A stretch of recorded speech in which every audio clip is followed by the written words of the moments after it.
नमस्कार, स्वागत है आप सभी को। आज की कथा है भागे काली खा कभी नहीं मिटता। एक गांव में एक बहुत ही ज्ञानी पंडित रहता था। एक दिन वह अपने बचपन के मित्र से मिलने के लिए दूसरे गांव जा रहा था। उसका मित्र बचपन से ही गूंगा और एक पैर से अपाहिज था। उसके मित्र का गांव काफी दूर था। रास्ते में कई छोटे छोटे गांव पड़ते थे। पंडित अपनी धुन में आगे चला जा रहा था। तभी रास्ते में उसे एक आदमी और मिल गया। वह भी पंडित के साथ साथ चलने लगा। पंडित ने सोचा, चलो अच्छा ही हुआ, साथ साथ चलने से सफर जल्दी कट जाएगा। चलते चलते पंडित ने उस आदमी से उसका नाम पूछा तो उस आदमी ने अपना नाम महाकाल बताया। पंडित को यह नाम थोड़ा अजीब सा लगा, पर पंडित ने नाम के विषय में कुछ पूछना उचित नहीं समझा। दोनों धीरे धीरे साथ में चल ही रहे थे। तभी रास्ते में एक गांव आया तो महाकाल ने पंडित से कहा, तुम आगे चलो, मुझे इस गांव में एक संदेशा देना है। मैं तुमसे आगे मिलता हूँ। पंडित ने कहा, ठीक है, और वह आगे की ओर चल दिया। तभी गांव में खबर फैली कि एक व्यक्ति को भैंसे ने मार दिया है।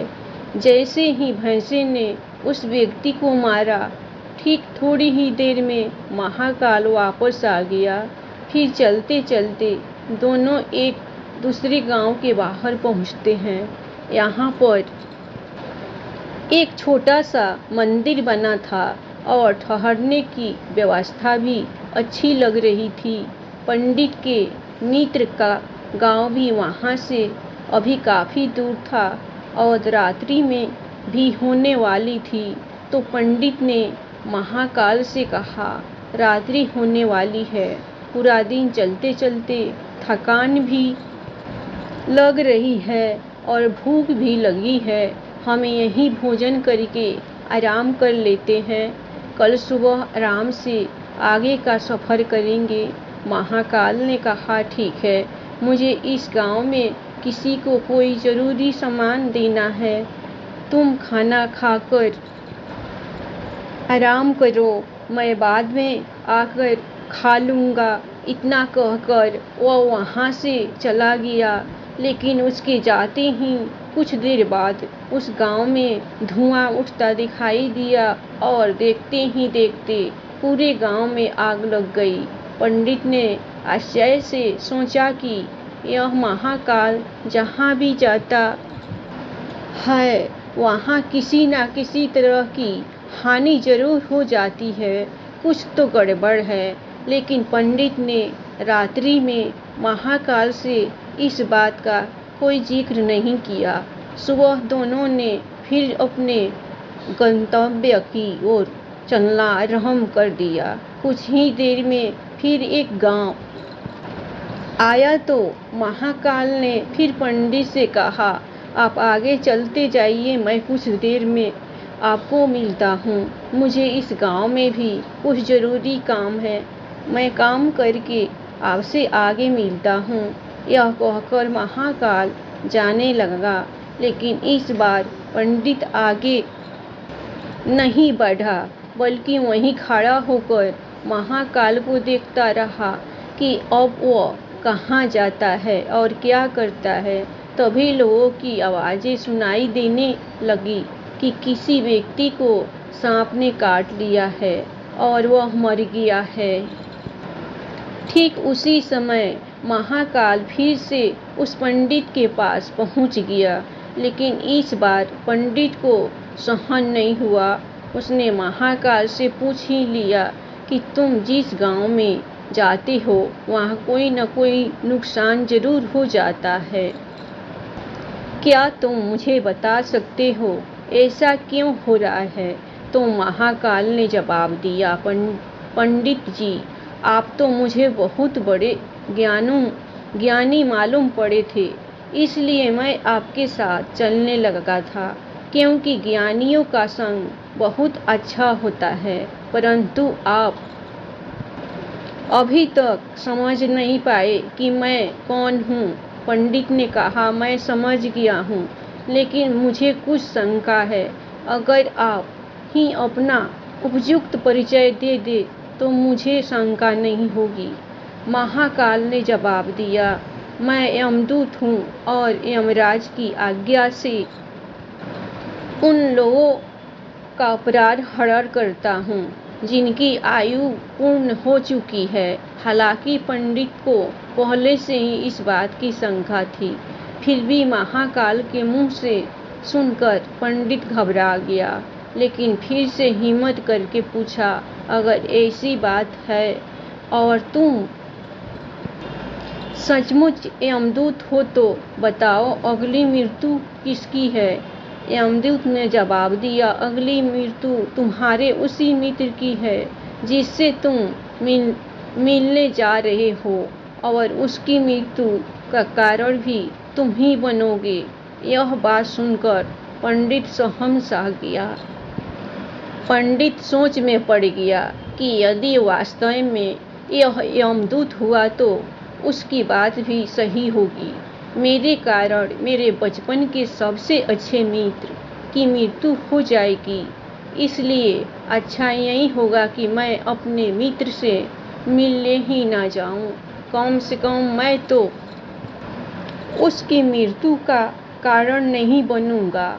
महाकाल ने कहा, तुम जो सोच रहे हो वह सब मुझे पता है, मगर तुम्हारे अपने मित्र से मिलने न जाने से नियति नहीं बदल जाएगी। तुम्हारे मित्र की मृत्यु निश्चित है और वह अगले कुछ ही क्षणों में घटित होने वाली है। महाकाल के मुंह से ऐसी बातें सुनकर पंडित को झटका सा लगा, क्योंकि महाकाल ने उसके मन की बात जान ली थी, जो कि एक साधारण व्यक्ति के लिए संभव नहीं है। अब तो पंडित को विश्वास हो गया कि यह महाकाल सचमुच में ही यमदूत है।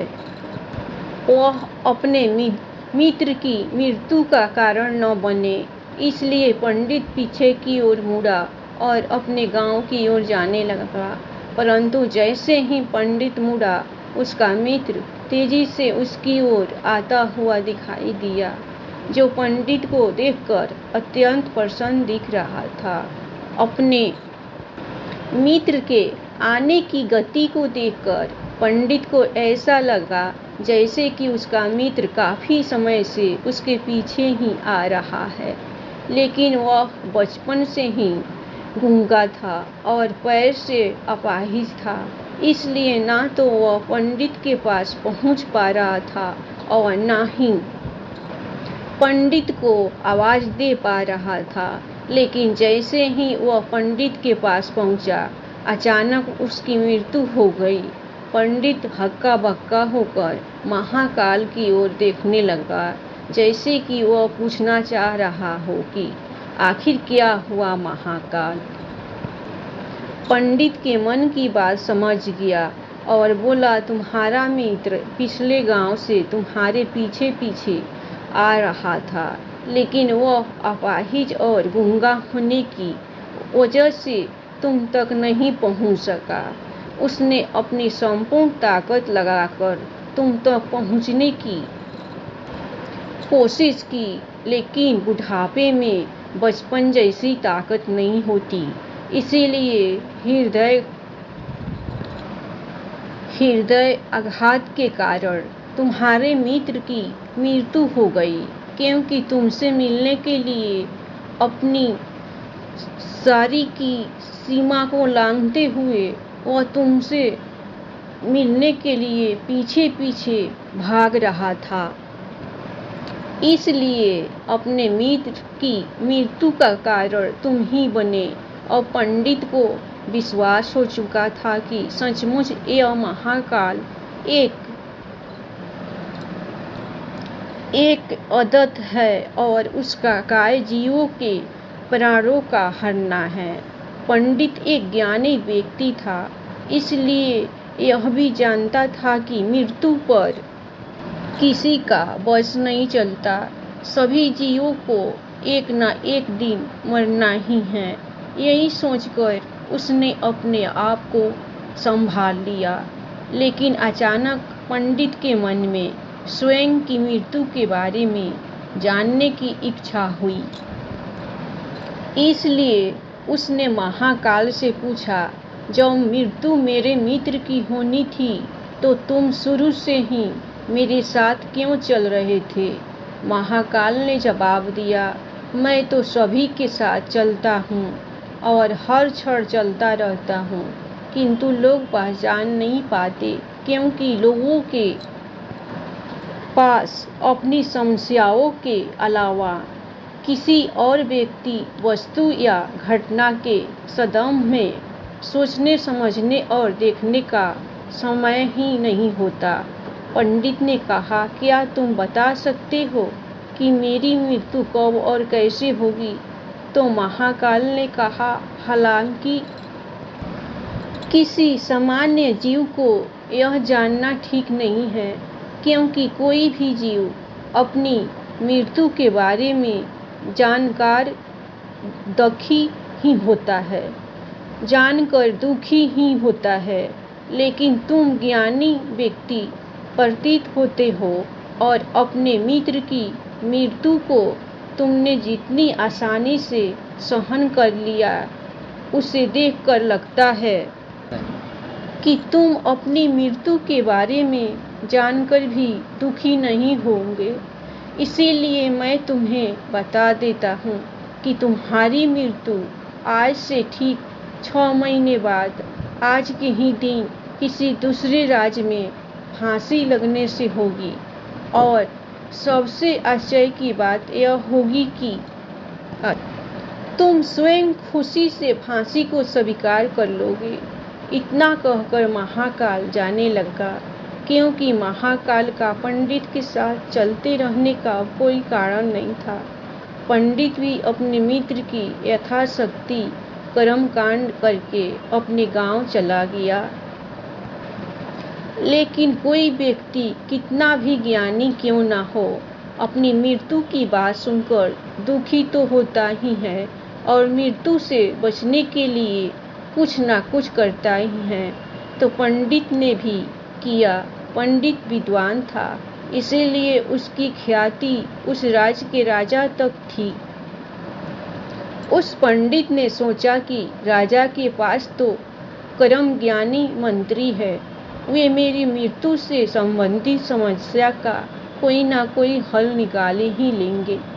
पंडित यह सोचते हुए राज दरबार में पहुंच जाता है और उसने वहां जाकर राजा को सारा वृत्तांत सुनाया। राजा ने यह बात अपने मंत्रियों को बताई और उनसे सलाह मांगी। अंत में सभी ने विचार विमर्श करके कहा कि अगर पंडित की बात सही है तो यह तो निश्चित है कि उसकी मृत्यु हुई 6 महीने के बाद ही होगी। लेकिन मृत्यु तब होगी जब वह दूसरे राज्य में जाएगा। यदि वह दूसरे राज्य में जाएगा ही नहीं तो मृत्यु भी नहीं होगी। मंत्रियों की यह सलाह राजा को भी ठीक लगी। बहुत सोच समझ कर राजा ने पंडित के रहने की व्यवस्था महल में ही कर दी और राजा के आदेश के बिना उस पंडित से किसी को भी मिलने नहीं दिया जाता था। लेकिन पंडित कहीं भी आ जा सकता था, ताकि पंडित को यह ना लगे कि वह राजा की कैद में है। परंतु पंडित डर के कारण स्वयं ही कहीं आता जाता नहीं था। धीरे धीरे पंडित की मृत्यु का समय नजदीक आने लगा और वह भी दिन आ गया जिस दिन पंडित की मृत्यु होने वाली थी। पंडित अपनी मृत्यु को लेकर बहुत चिंतित था, इसीलिए उस दिन पंडित डर के मारे जल्दी ही सो गया, ताकि जल्दी से वह रात बीत जाए और अगला दिन आ जाए तो मृत्यु टल सके। लेकिन पंडित को स्वयं नींद में चलने की बीमारी थी और इस बीमारी के बारे में वह स्वयं भी नहीं जानता था। अतः राजा का किसी वैद्य को बताने का तो प्रश्न ही नहीं उठता। उसी रात पंडित को नींद में चलने का दौरा पड़ा। वह उठा और जेल से निकलकर अस्तबल में गया। पंडित राजा का खास मेहमान था, इसीलिए किसी पहरेदार ने भी उसे नहीं रोका और न ही किसी तरह की पूछताछ की। अस्तबल में पहुंचकर वह सबसे तेज चलने वाले घोड़े की पीठ पर सवार होकर नींद में ही राज्य की सीमा के बाहर दूसरे राज्य में चला गया। देखा, इतना ही नहीं, वह दूसरे राज्य के राजमहल पहुंच गया और उस महल के पहरेदार ने भी उसे नहीं रोका और न ही कोई पूछताछ की। सभी लोग रात्रि के अंतिम पहर होने के कारण नींद में थे और वह पंडित सीधे राजा के शयन कक्ष में पहुंच गया। जहां राजा और रानी सो रहे थे वहां पंडित भी जाकर लेट गया। सुबह हुई तो राजा ने पंडित को रानी के बगल में सोया हुआ देखा, जिससे राजा बहुत क्रोधित हुआ और पंडित को गिरफ्तार कर लिया गया। पंडित को तो कुछ समझ में ही नहीं आ रहा था कि आखिर दूसरे राज्य में और राजा के शयन कक्ष में वह कैसे पहुंच गया। लेकिन वहां यह सब सुनने वाला कौन था। राजा ने पंडित को दरबार में हाजिर करने का हुक्म दिया। कुछ समय बाद पंडित को दरबार में लाया गया। कुछ समय बाद राजा का दरबार लगा, जहां राजा ने पंडित को देखा और देखते ही क्रोधित होकर पंडित को फांसी पर चढ़ा देने का आदेश सुना दिया। फांसी की सजा सुनकर पंडित कांप गया।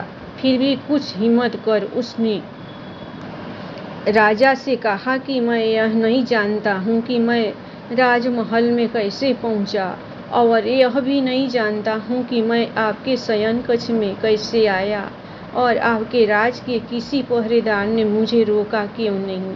लेकिन मैं इतना जानता हूँ कि आज मेरी मृत्यु होनी थी और सब सच में होने जा रही है।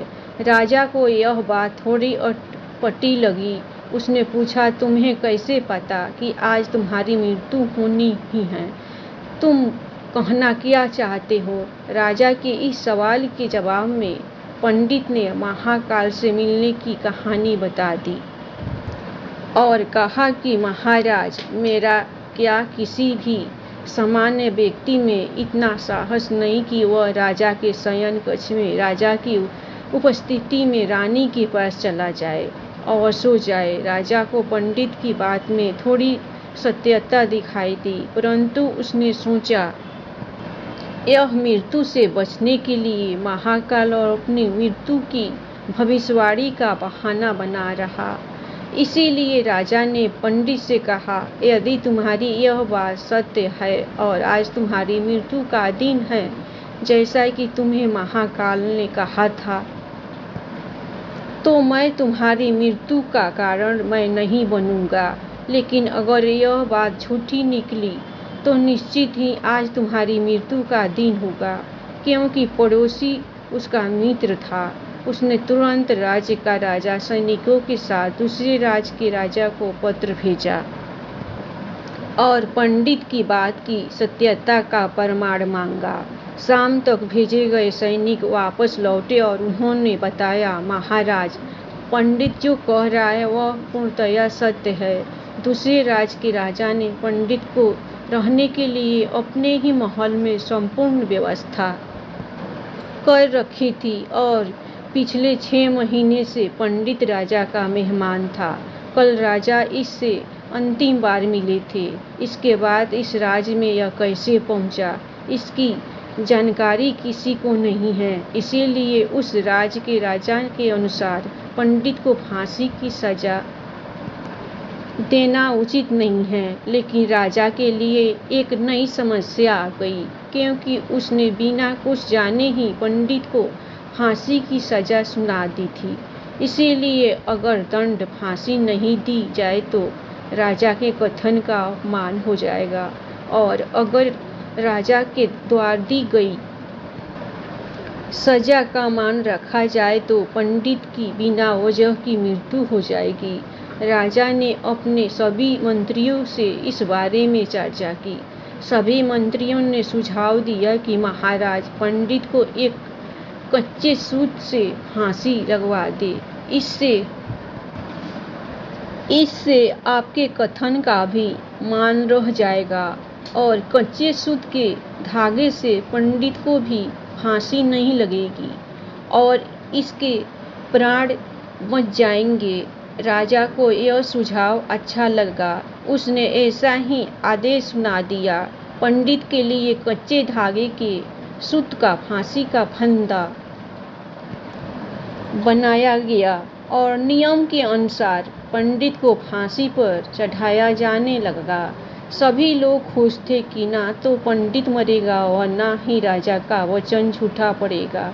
पंडित को भी विश्वास था कि सूत के धागे से तो उसकी मृत्यु हो ही नहीं सकती, इसलिए वो भी खुशी खुशी फांसी पर चढ़ने को तैयार था, जैसा कि महाकाल ने उसे कहा था। लेकिन जैसे ही पंडित को फांसी दी गई, सूत का धागा तो टूट गया, लेकिन टूटने से पहले उसने अपना काम कर दिया था। पंडित के गले की नस सूत के धागे से कट चुकी थी और पंडित जमीन पर पड़ा तड़प रहा था।